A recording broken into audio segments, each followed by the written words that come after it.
Hello, friends. Welcome to our journey through the tumultuous events that led to one of the most devastating conflicts in human history, World War I. Join me as we delve deep into the intricate web of alliances, political maneuvers, and the human spirit that shaped the world a century ago. The 28th of June 1914. A seemingly insignificant event, an assassination in Sarajevo, sends shockwaves throughout Europe. But was this truly the catalyst for World War I, or were there deeper forces at play? Let's rewind the clock and explore the complex geopolitical landscape of early 20th century Europe. In 1914, Europe was a patchwork of empires and alliances. From the Austro-Hungarian Empire to the Russian Empire, tensions simmered beneath the surface as competing powers jockeyed for supremacy. Nationalism, the belief in the superiority of one's nation, fueled a sense of pride and competition among European powers.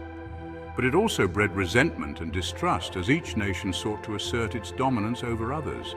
Imperialism, the quest for colonies and resources, drove European powers to expand their empires across the globe. But this quest for supremacy often led to clashes and rivalries between nations vying for control. Militarism, the glorification of military power, transformed Europe into an arms race, with each nation building up its military might to defend its interests and deter potential adversaries. But perhaps the most significant factor was the intricate web of alliances that bound European powers together. The Triple Alliance, consisting of Germany, Austria-Hungary and Italy, faced off against the Triple Entente, comprising France, Russia and Great Britain.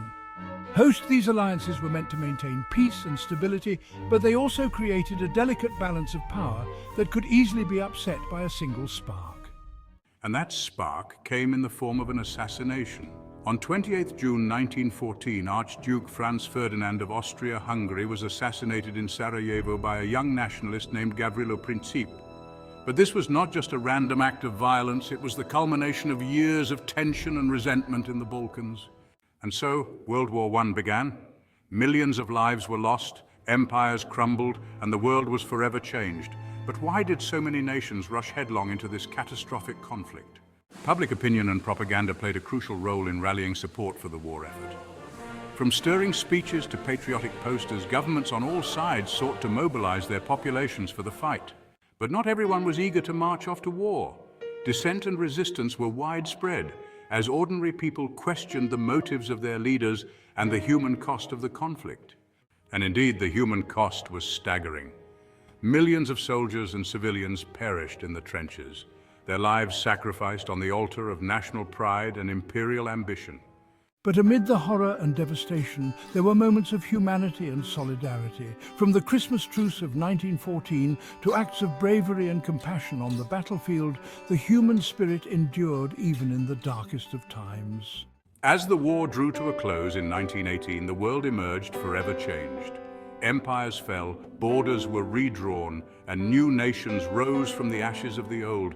But the scars of war would linger for generations to come. And so, we come to the end of our journey through the tumultuous events of World War I. But the lessons of the past must never be forgotten.